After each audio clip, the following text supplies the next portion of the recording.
Hare Krishna, everyone. Welcome back to the daily readings of Srila Prabhupada's books, right here in the Haven, Hive, Kent, Southeast England, with my two brahmachari assistants, Abhay Das Brahmachari and Sham Shore Das Brahmachari. We got a little yatra going on here. It's really nice, very sweet. And Abhay is on his way tomorrow to Serbia, to Belgrade, take a little break, come back and hopefully get his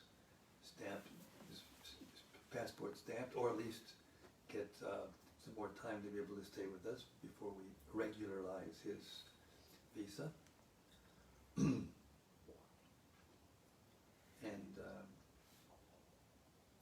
I had a very nice interview today with Tapan Misha, who is the executive secretary of the, I guess it's the educational division or educational ministry of the GBC strategic planning team. And we talked about reading Srila Prabhupada's books. Someone's asking if the microphone is on. Microphone is on. Should be. Oh, see this? Oh. The microphone was not on. I hope you didn't miss too much. We haven't started the reading, so you haven't missed anything. Is the microphone on now? Everyone can hear all right? Well, here we are again, glorifying the Sri Caitanya-caritämrta. It's a daily duty. Say no. Someone just said no. Sometimes try to unplug that and plug back in. Okay.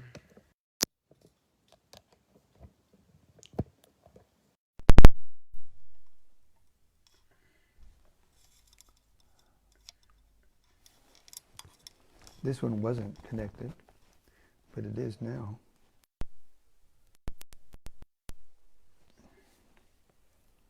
Testing.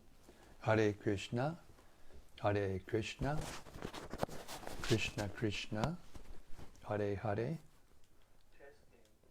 Hare Krishna, Hare. It works now. Good. Thank you very much. Srila Bhaktisiddhanta Saraswati Thakur glorifies the Sri Caitanya-caritämrta in a very poetic, wonderful way when he says, in due course, Mahäprabhu, devastating floods, will inundate the entire universe. If you attempt to survive by swimming in that deluge, then do not neglect to take hold of Bhagavad Gita, Srimad Bhagavatam, and Sri Caitanya-caritämrta. Or, if you cannot hold all three, then release Bhagavad Gita. If necessary, you may also relinquish Srimad Bhagavatam, but under no circumstances release your hold on Sri Caitanya-caritämrta. For if this one book remains, then the flood can do no actual damage, because after it is subsided, the message of Shastra can be revived from Sri Caitanya-caritämrta alone, it being the essence of all Shastra. Jai Jai Sri Chaitanya Jai Nityananda, Jai Jai Sri Chaitanya Jaya Nityananda, Jai Dvaita Chandra Jaya Gaur Bhaktavinda, Jaya Jaya Sri Chaitanya Jaya Nityananda, Jaya Jaya Sri Chaitanya Jaya Nityananda, Jaya Dvaita Chandra Jaya Gaur Bhaktavinda, Jaya Jaya Sri Chaitanya Jaya Nityananda, Jaya Dvaita Chandra Jaya Gaura Bhaktavinda.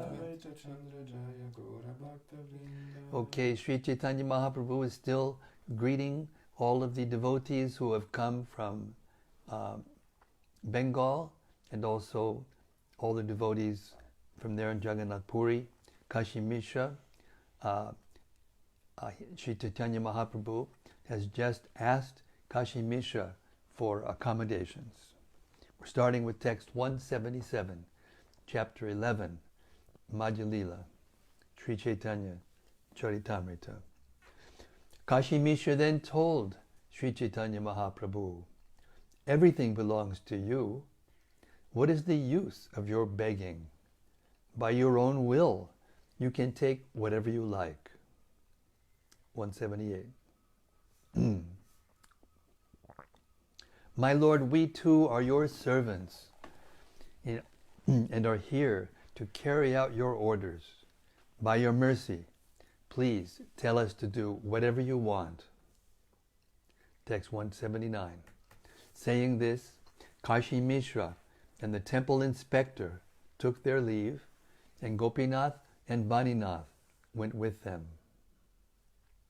Gopinath was then shown all the residential places, and Vaninath was given large quantities of food, Mahaprasadam, left by Lord Jagannath. Thus Vaninath Roy returned with large quantities of Lord Jagannath's food remnants, including cakes and other good eatables. Gopinathacharya also returned after cleansing all the residential quarters.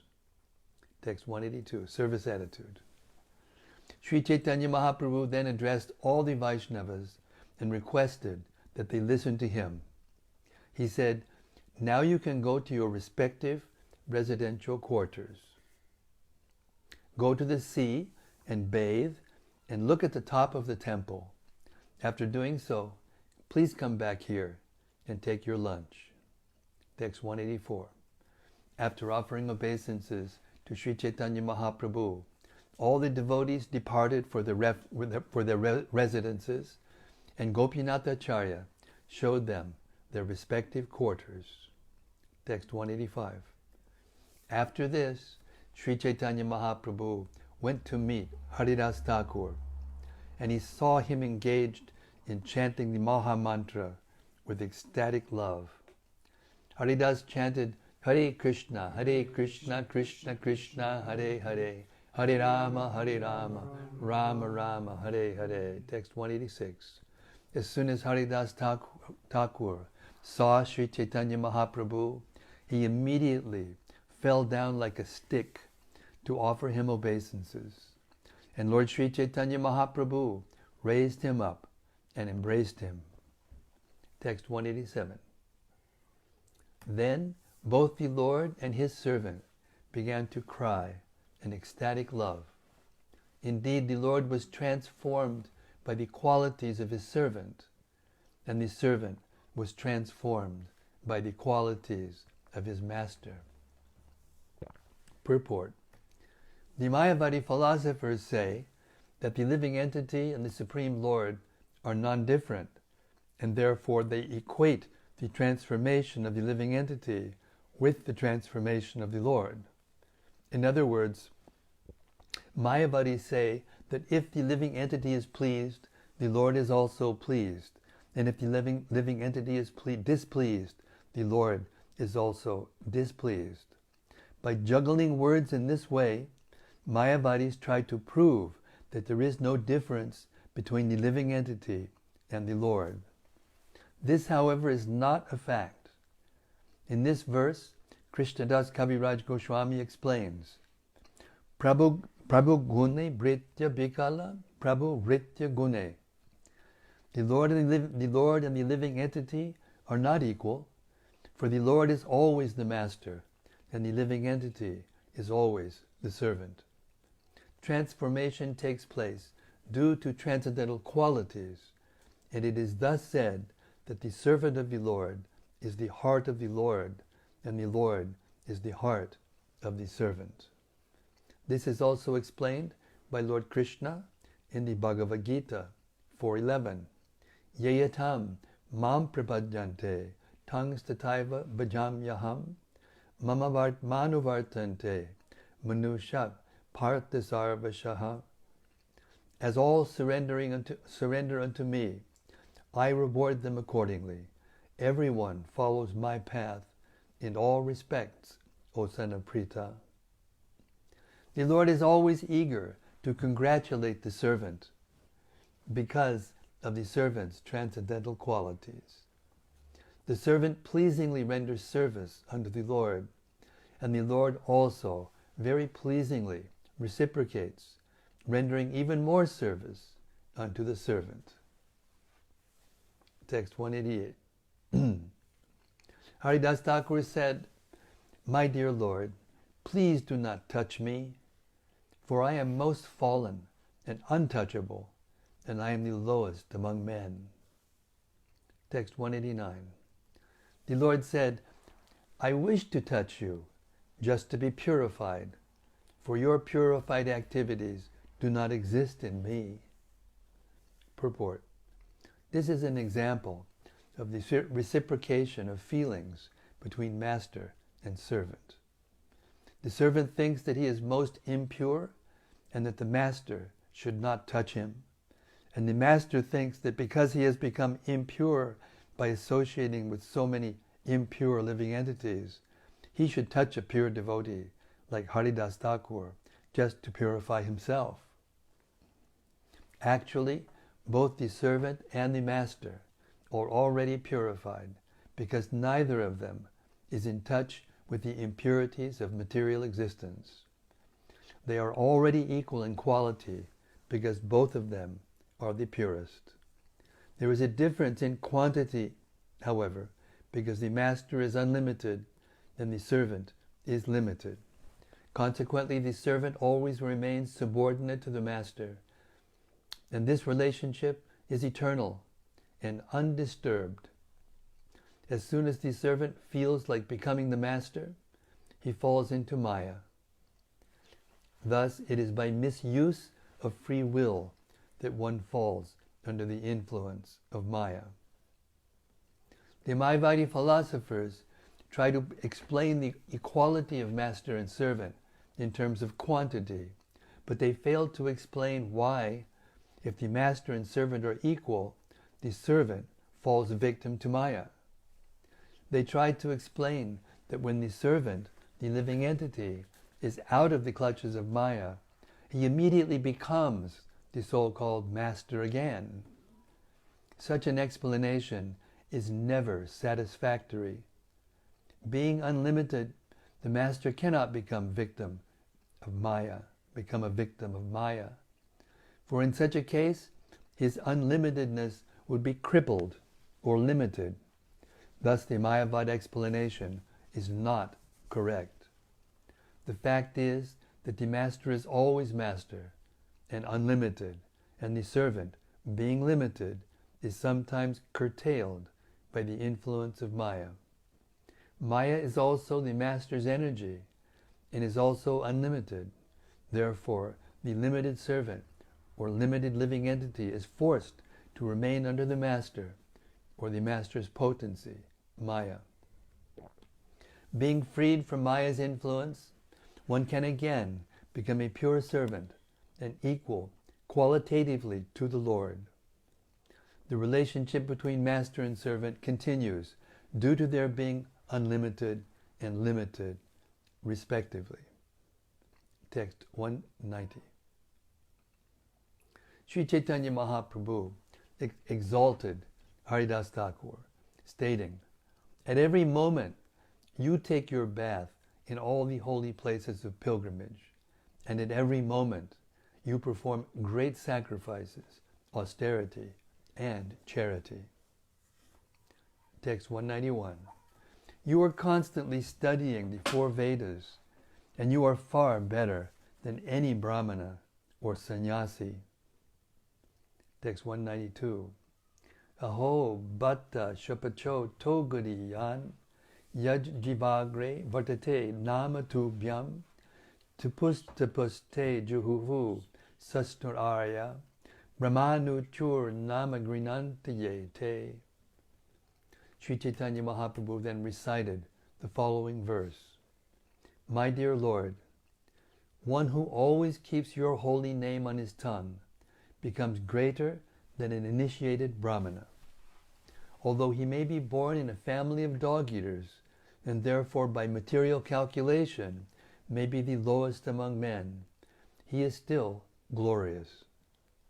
This is the wonderful effect of chanting the holy name of the Lord. It is therefore concluded that one who chants the holy name of the Lord should be understood to have performed all kinds of austerities and great sacrifices mentioned in the Vedas.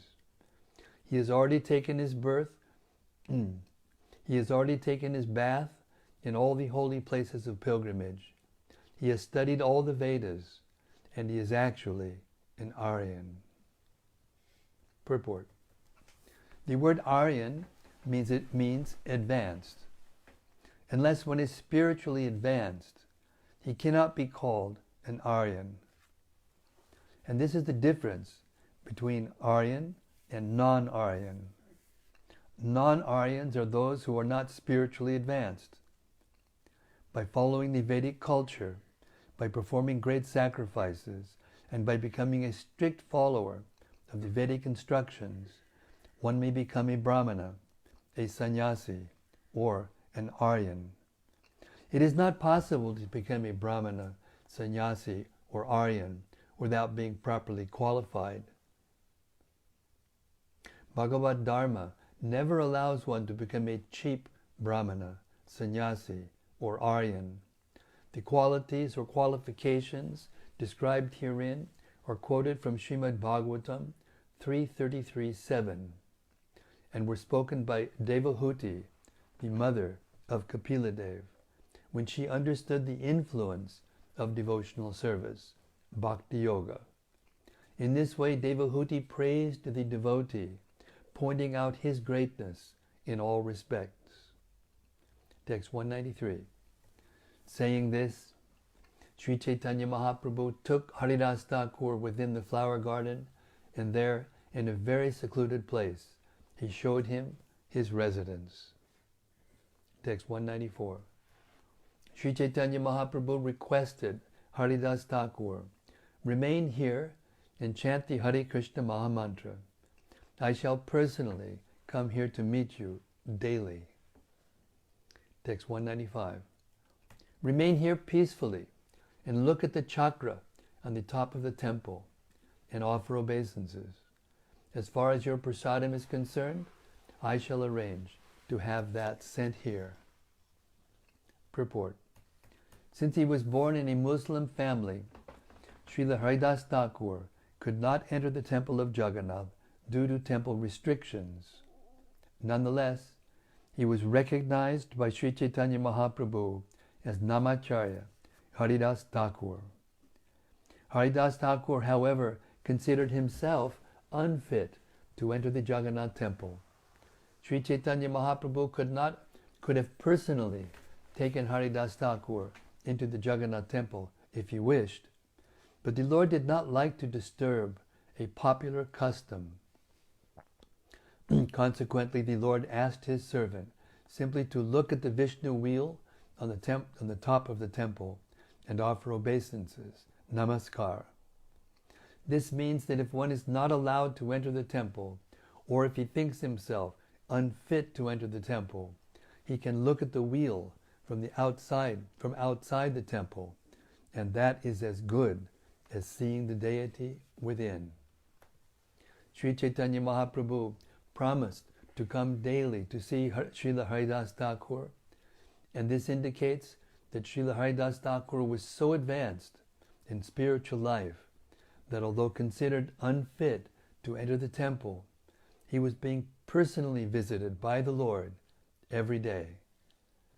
Nor was there any need for his going outside his residence to collect food. Sri Chaitanya Mahaprabhu assured Haridas Thakur that the remnants of his food would be sent there.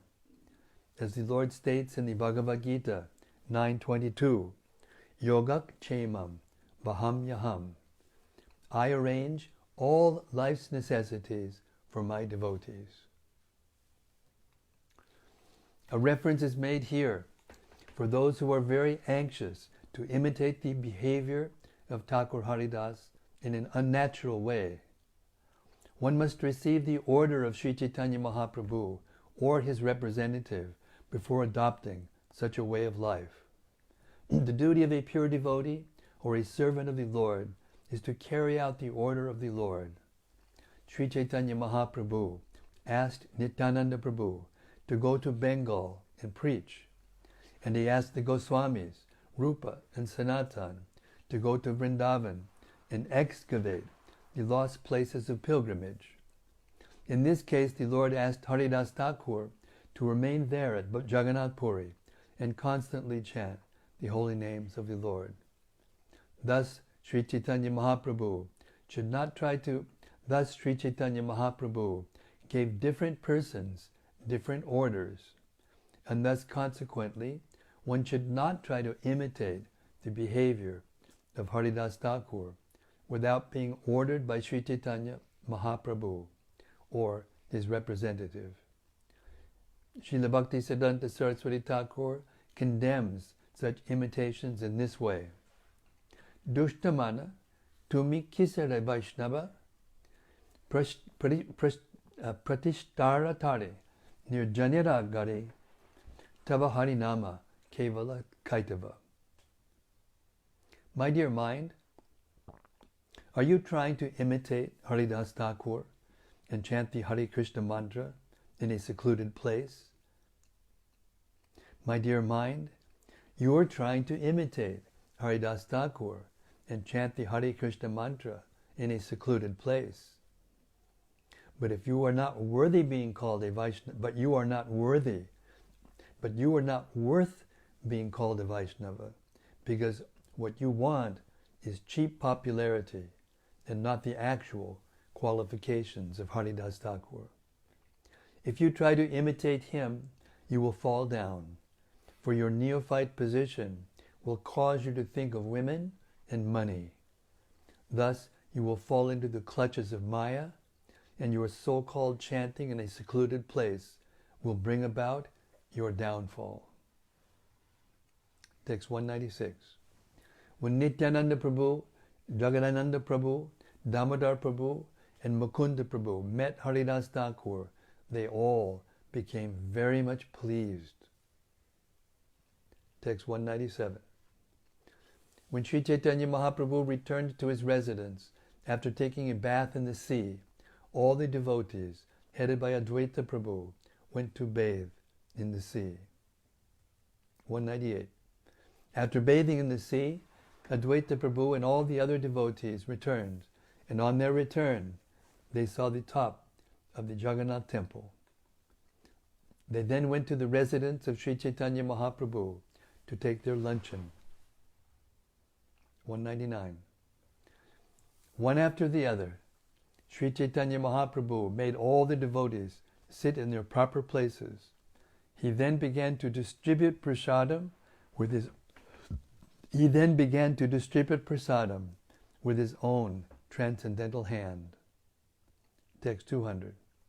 All the devotees were served prasadam on plantain leaves, and Sri Chaitanya Mahaprabhu distributed on each leaf a quantity suitable for 2 or 3 men to eat, for his hand could not distribute less than that. Text 201. All the devotees kept their hands raised over the prasadam distributed to them, for they did not want to eat without seeing the Lord eat first. 202. Swarup Damodar Goswami then informed Sri Chaitanya Mahaprabhu, unless you sit and take prasadam, no one will accept it. 203. Gopinathacharya has invited all the sannyasis who remain with you to come and take prasadam. Gopinathacharya has already come, bringing sufficient remnants of food to distribute to all the sannyasis, and sannyasis like Paramananda Puri and Brahmananda Bharati are waiting for you. Text 205. You may sit down and accept the luncheon with Nityananda Prabhu, and I shall distribute the prasadam to all the Vaishnavas. Text 206. After this, Sri Chaitanya Mahaprabhu delivered some prasadam into the hands of Govinda to be given to Haridas Thakur. Text 207. Then Sri Chaitanya Mahaprabhu personally sat down to accept lunch with the other sannyasis, and Gopinathacharya began to distribute the prasadam with great pleasure. Text 208. Then Swarup Damodar Goswami, Damodar Pandit, and Jagadananda all began to distribute prasadam to the devotees with great pleasure. They ate all kinds of cakes and sweet rice, filling themselves up to their throats. And at intervals, they vibrated the holy name of the Lord in great jubilation. Hare Krishna. Purport. It is the practice of Vaishnavas, while taking prasadam, to chant the holy name of Lord Hari at intervals and also sing various songs, such as Sharira Avidyajal. Those who are honoring prasadam, accepting the remnants of food offered to the deity, must always remember that prasadam is not ordinary food. Prasadam is transcendental. We are therefore reminded, Mahaprasade Govinde, Nama Brahmani Vaishnave, Svalpa Punya, Ritam Vatam Rajam, Vishvasho, Naivajayate. Those who are not pious cannot understand the value of Mahaprasadam or the holy name of the Lord. Both prasadam and the Lord's name are on the Brahman platform or spiritual platform. One should never consider prasadam to be like ordinary hotel cooking. Nor should one touch any kind of food not offered to the deity. Every Vaishnava strictly follows this principle, and does not accept any food that is not prasadam. One should take prasadam with great faith and should chant the holy name of the Lord and worship the deity in the temple, always remembering that the deity, Mahaprasadam, and the holy name do not belong to the mundane platform. By worshipping the deity, eating prasadam, and chanting the Hare Krishna Maha Mantra, one can always remain on the spiritual platform, Brahma Bhuyaya Kalpate. Text 210. After everyone had finished his lunch and washed his mouth and hands, Sri Chaitanya Mahaprabhu personally decorated everyone with flower garlands and sandalwood pulp. After thus accepting prasadam, they all went to take rest in their respective residences, and in the evening they again came to meet Sri Chaitanya Mahaprabhu. Text 212. At this time Ramananda Roy also came to meet Sri Chaitanya Mahaprabhu, and the Lord took the opportunity to introduce him to all the Vaishnavas. Text 213. The great personality of Godhead, Sri Chaitanya Mahaprabhu, then took all of them to the temple of Jagannath and began the congregational chanting of the holy name there. Text 214. After seeing the Dup Arati of the Lord, they all began congregational chanting. Then the Padicha, the superintendent of the temple, came and offered flower garlands and sandalwood pulp to everyone. Text 215. 4 parties were then distributed in 4 directions to perform Sankirtan, and in the middle of them, the Lord himself, known as the son of Mother Shachi, began to dance. Text 216. In the 4 groups, there were 8 mridangas and 32 cymbals. Altogether they began to vibrate the transcendental sound, and everyone said, "Very good, very good." Text 217. When the tumultuous vibration of Sankirtan resounded, all good fortune immediately awakened, and the sound penetrated the whole universe through the 14 planetary systems. 218. When the congregational chanting began, ecstatic love immediately overflooded everything, and all the residents of Jagannath Puri came running. 219. Everyone was astonished to see such a performance of Sankirtan, and they all agreed that never before had Kirtan been so performed, an ecstatic love of God so exhibited. Text 220. At this time, Sri Caitanya Mahaprabhu circumambulated the temple of Jagannath and continuously danced about the whole area. While Kirtan was going on, there was a transformation of ecstatic love, and much tears, jubilation, trembling, perspiration, and deep resounding in the body of Sri Caitanya Mahaprabhu. Upon seeing this transformation, all the people present became very much astonished. 223.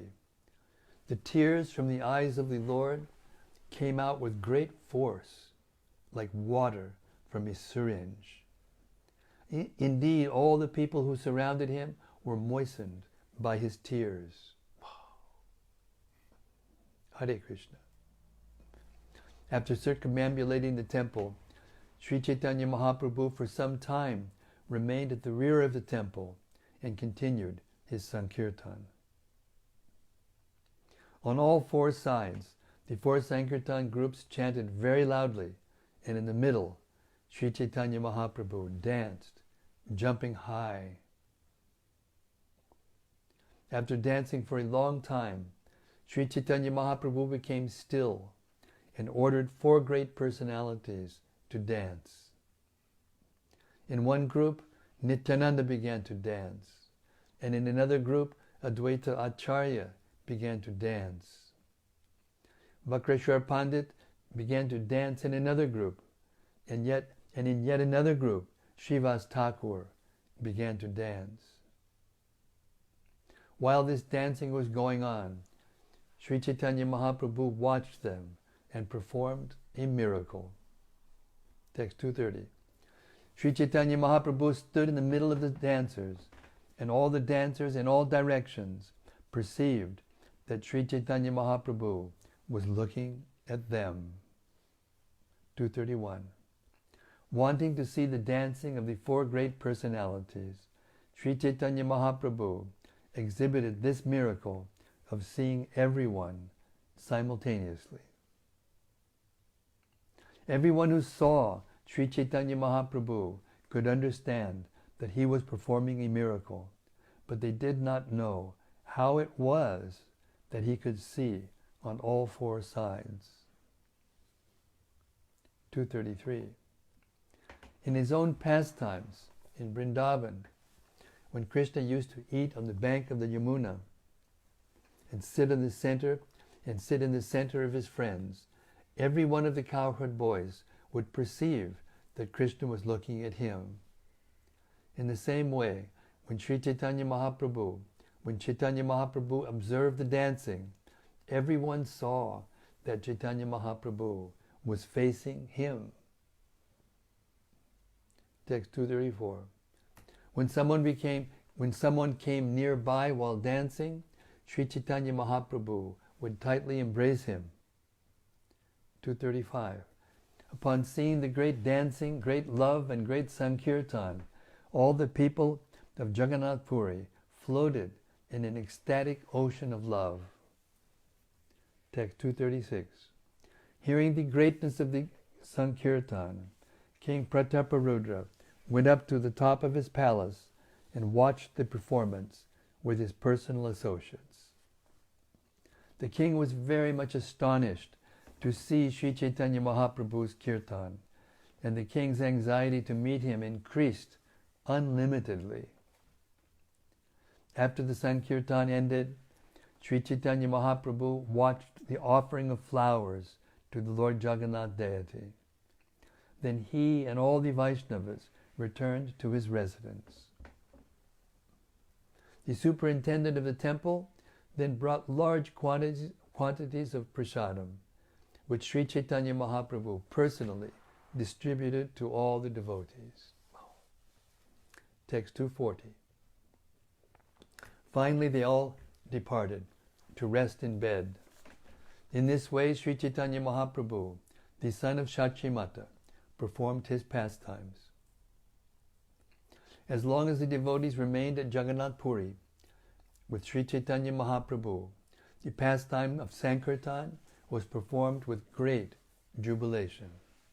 Every day. Text 242. In this way I have explained the Lord's pastime of Sankirtan, and I bless everyone with this benediction. By listening to this description, one will surely become a servant of Sri Chaitanya Mahaprabhu. Hare Krishna. Srila Prabhupada ki jai. Krishna Das Kaviraj Goswami ki jai. Sri Chaitanya Mahaprabhu ki jai. Text 243. Praying at the lotus feet of Sri Rupa and Sri Raghunath, always desiring their mercy, I, Krishna Das, narrate Sri Caitanya-caritämrta, following in their footsteps. Thus end the Bhaktivedanta purports to Sri Caitanya-caritämrta, Madhya-lila, 11th chapter, describing the Beda-kirtana pastimes of Sri Chaitanya Mahaprabhu. Sri Chaitanya Mahaprabhu ki jai, Sri Advaita Acharya ki jai, Nityananda Prabhu ki jai, Bhakteshwar Pandit ki jai, Srivas Thakur ki jai, Harivas Thakur ki jai. All the devotees of Sri Chaitanya Mahaprabhu, Nam Sankirtan Sri Prema Bhakti ki jai. Gaur Premanandi, Hari Hari Bo. Well, that was ecstatic. Completely ecstatic.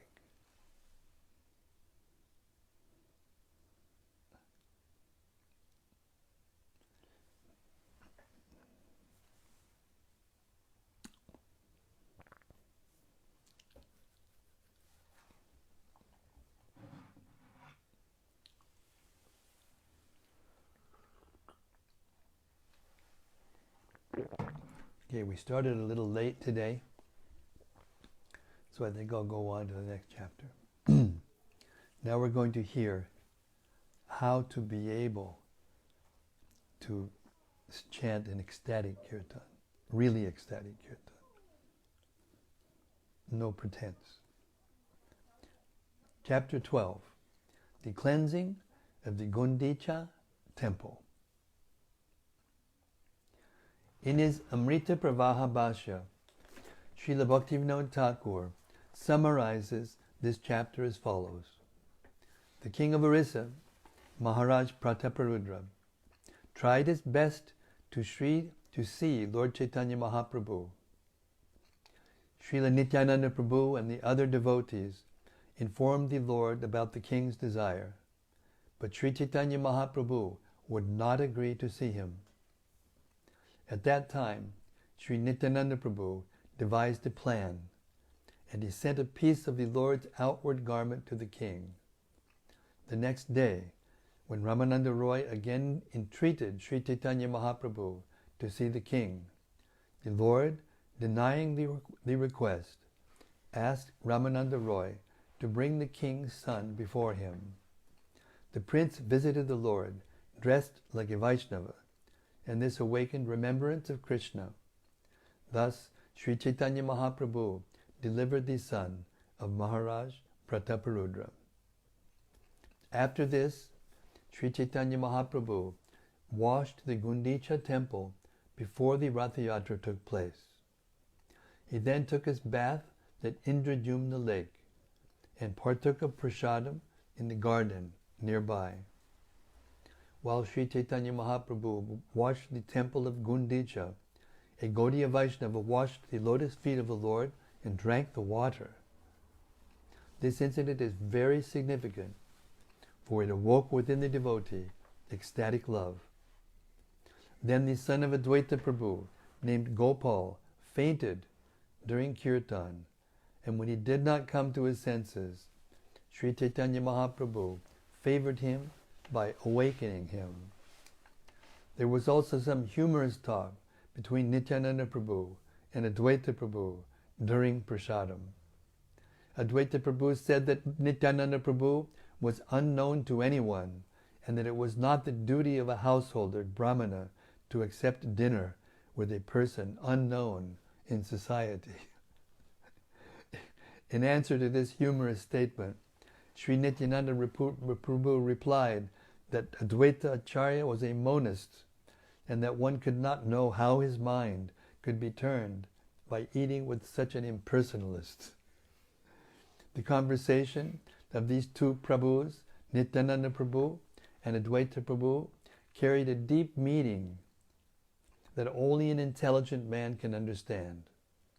After all the Vaishnavas finished their luncheon, Sarup Damodar and the others took their prasadam within the room.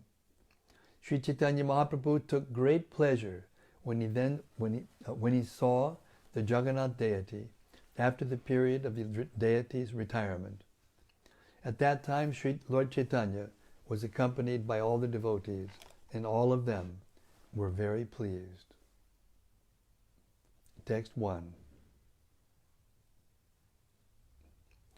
Sri Chaitanya Mahaprabhu washed and cleansed the Gundicha temple with his devotees and associates. In this way, he made it as cool and bright as his own heart. And thus, he made the temple a befitting place for Lord Sri Chaitanya to sit. Text 2. All glories to Gaurachandra. All glories to Nityananda. All glories to Advaita Chandra. And all glories to all the devotees of Lord Sri Chaitanya Mahaprabhu. Text 3. All glories to the devotees of Lord Sri Chaitanya Mahaprabhu, headed by Srivas Thakur. I beg their power so that I may properly describe Sri Chaitanya Mahaprabhu. When Sri Chaitanya Mahaprabhu returned from his South Indian tour, Maharaj Prataparudra, the king of Orissa, became very anxious to meet him. Text 5. The king sent a letter from his capital, Cuttack, to Sarvabhauma Bhattacharya, entreating him to obtain the Lord's permission so that he could go and see him. Text 6. Replying to the king's letter, the Bhattacharya wrote that Sri Chaitanya Mahaprabhu had not given his permission. After this, the king wrote him another letter. In this letter, the king requested Sarvabhauma Bhattacharya, please appeal to all the devotees associated with Sri Chaitanya Mahaprabhu and submit this petition to them on my behalf. If all the devotees associated with the Lord are favorably disposed toward me, they can submit my petition at the lotus feet of the Lord. By the mercy of all the devotees, one can attain the shelter at the lotus feet of the Lord. Without his mercy, my kingdom does not appeal to me. Text 10.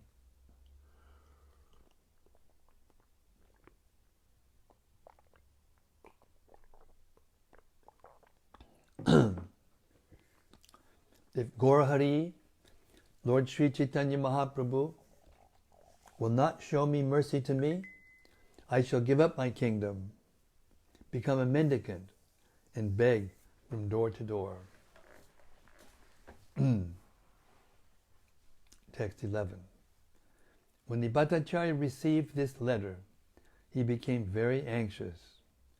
He then took the letter and went to the devotees of the Lord. Sarvabhauma Bhattacharya met with all the devotees and described the king's wishes.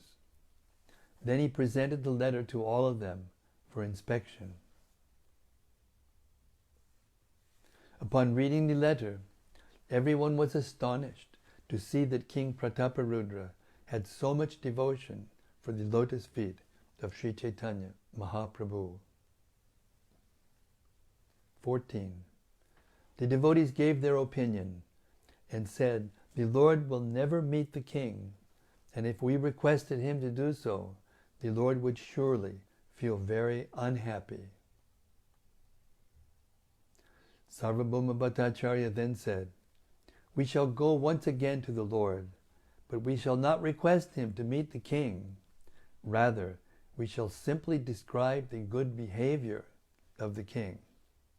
16. Having thus reached a decision, they all went to the place of Sri Chaitanya Mahaprabhu. There, although ready to speak, they could not even utter a word. 17. After they arrived at Sri Chaitanya Mahaprabhu's place, the Lord, seeing them, said, "What have you all come here to say? I see that you want to say something, but you do not speak. What is the reason?" 18. Nityananda Prabhu then said, "We want to tell you something. Although we cannot stay without speaking, we are still very much afraid to speak." 19. We want to submit before you something that may or may not be befitting. The matter is this: unless he sees you, the king of Orissa will become a mendicant. Nityananda Prabhu continued, "The king has decided to become a mendicant and accept the sign of a mendicant by wearing an ivory earring. He does not want to enjoy his kingdom without seeing the lotus feet of Sri Chaitanya Mahaprabhu." Purport. In India, there is still a class of professional mendicants who are very much like the gypsies of Western countries. They know some magical art and mystical processes, and their business is to beg from door to door, sometimes pleading and sometimes threatening. Such mendicants are sometimes called yogis and sometimes kanapata yogis. The word kanapata refers to one who has put a hole in his ear to wear an earring made of ivory. Maharaj Prataparudra was so depressed by not getting to see Sri Chaitanya Mahaprabhu that he decided to become a yogi. Ordinary men think that a yogi must have an ivory earring in his ear, but this is not the sign of a real yogi. Maharaj Prataparudra also thought that to become a mendicant yogi, one must wear such an earring. Text 21.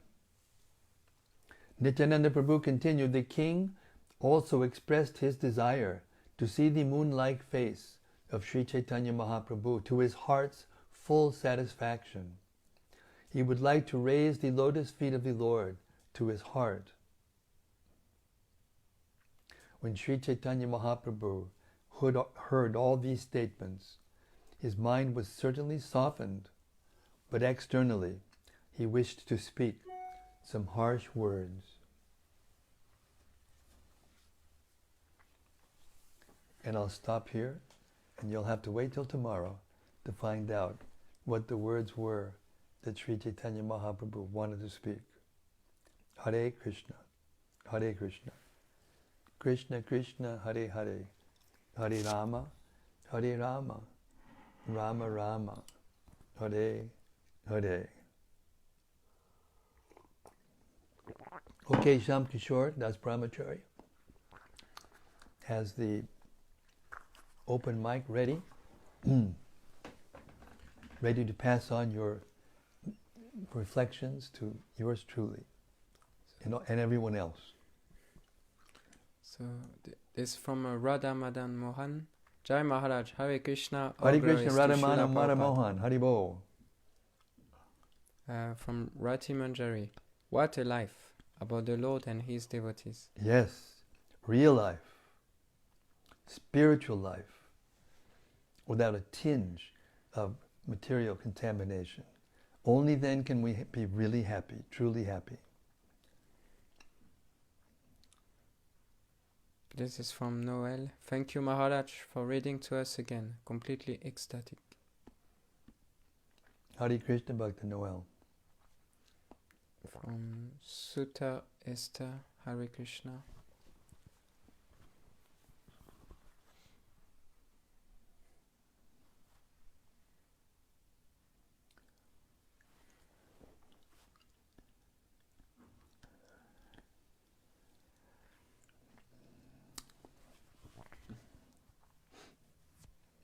Hare Krishna, Hare Krishna, Krishna Krishna, Hare Hare, Hare Rama, Rama Rama, Hare Hare.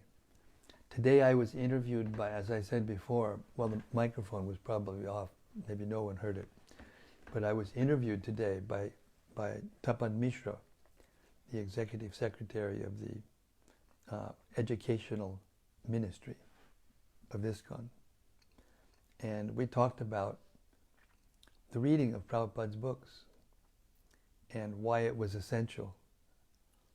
And I made the point that it's not essential, it is not optional.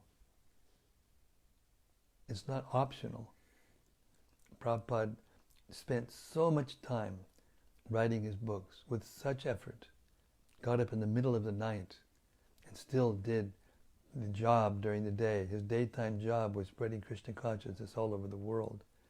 And he always had so many duties to take care of, so many devotees to take care of, so many problems to take care of. And yet he stayed ecstatic through all the different emotions that he had to display in order to do all those services to spread Chaitanya Mahaprabhu's movement all over the world, something that no one had ever done before. No one. Unique.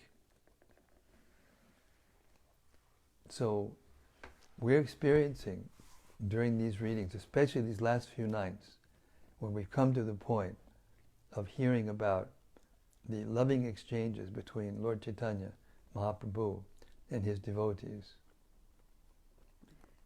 Now we're hearing about this difficult situation where the king was such a great soul that even Nityananda Prabhu was touched. Even Sarvabhauma Bhattacharya was touched. And even Lord Chaitanya was touched. But he wanted to strictly follow the example of being a sannyasi and not meet a king who was immersed in, as Prabhupada used to say, pounds, shillings, and pence. Dollars and cents man, as they say in America.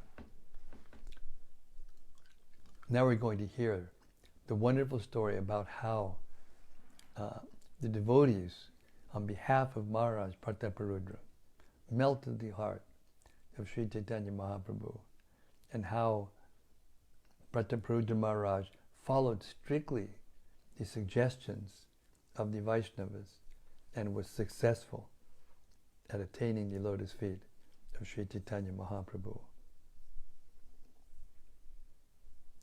So this is the goal, to be able to relish the ecstatic devotion of Sri Chaitanya Mahaprabhu and all of his associates, eternal associates. This is our pathway back to the spiritual world. But in order to do that, you have to get a taste. In order to get the taste, you have to give up sense gratification. Until you give up sense gratification, you will not be able to relish these pastimes of Sri Chaitanya Mahaprabhu. But as soon as you start to relish, it's so much easier. So much easier. Okay. I'm going to stop here, unless there's something else. Yeah. There is something else? Yeah, we have a few more comments.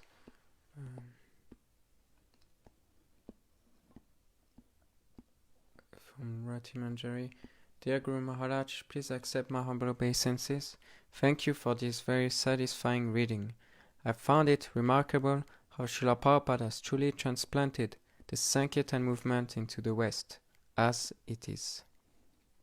Yes. It's unique. Completely unique. No one else has done it. No one else will be able to do it in the future. Then from Vilas Manjari. Such beautiful imagery created in these verses. Thank you, Maharaj, for reading.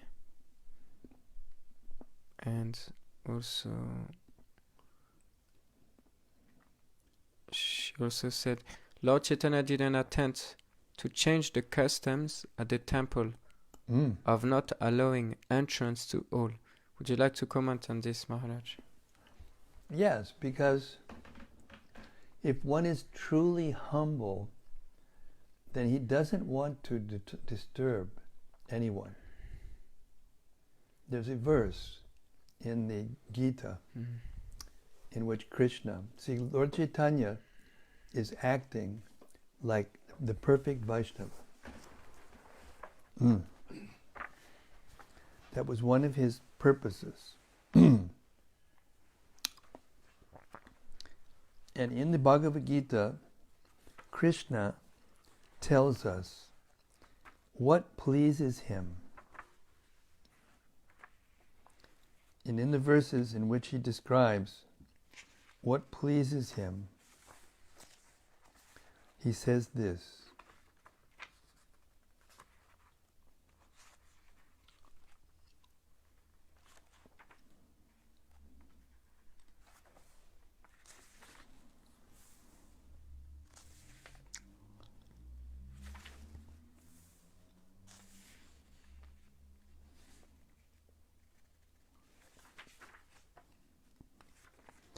He by whom no one is put into difficulty and who is not disturbed by anyone, who is equipoised in happiness and distress, fear and anxiety, is very dear to me.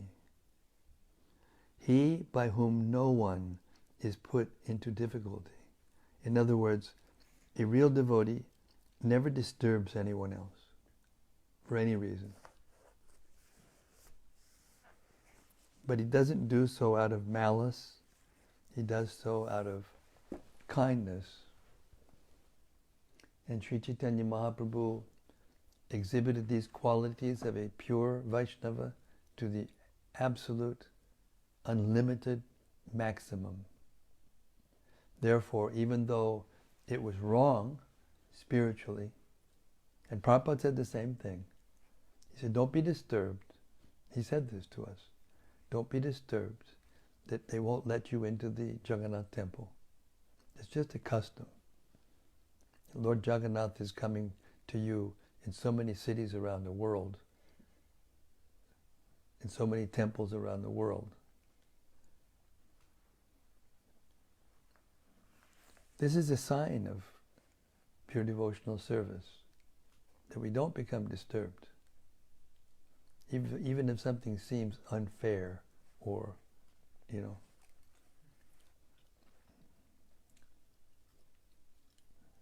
He didn't want to disturb, and he saw enemies and friends equally.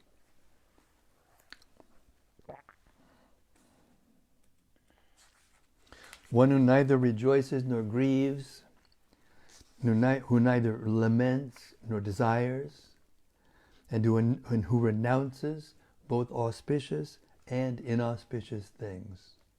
Such a devotee is very dear to me.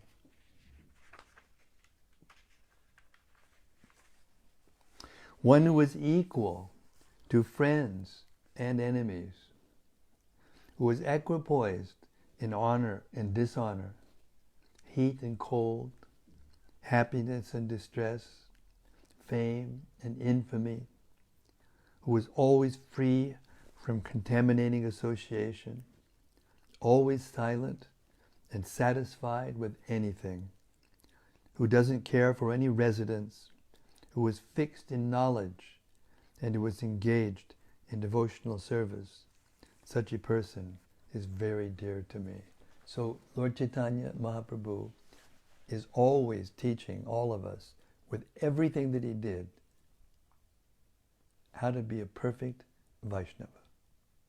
And therefore, when the Western devotees rail against the Pandas in Jagannath Puri and demonstrate, they're only exhibiting their low-born birth and political agitation techniques of the West.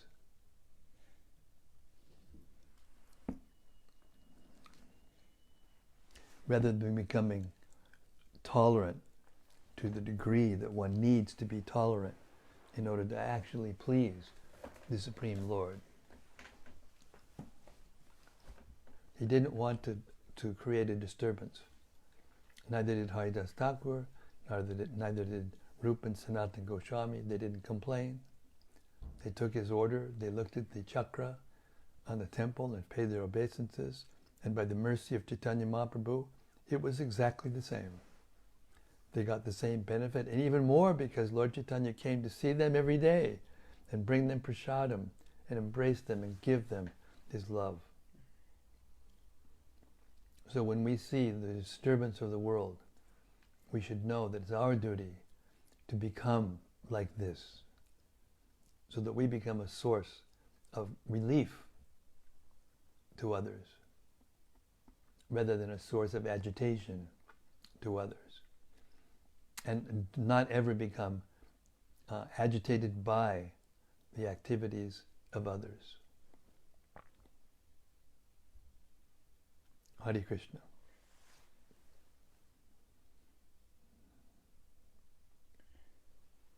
There's one more comment Mm-hmm. from Rati Manjari. Lord Chaitanya exhibited righteous behavior like Lord Ram towards the king. I like to hear how the assembled Vaishnavas all cooperated to have the desire of the king to see the Lord fulfilled. It's all done for the sake of devotion. You just heard it. That's what the chapter was about. They would never push the Lord to do anything. When they came in front of the Lord, they knew what they wanted to say. They wanted to just glorify the Lord, and they didn't want to make a big deal about it. But when they got in front of the Lord, they couldn't speak. They were so humble and submissive to the Lord, they couldn't speak. And he said, so, you all came here together. You must be wanting to say something. So what is it? What, as we say in the West, cat got your tongue?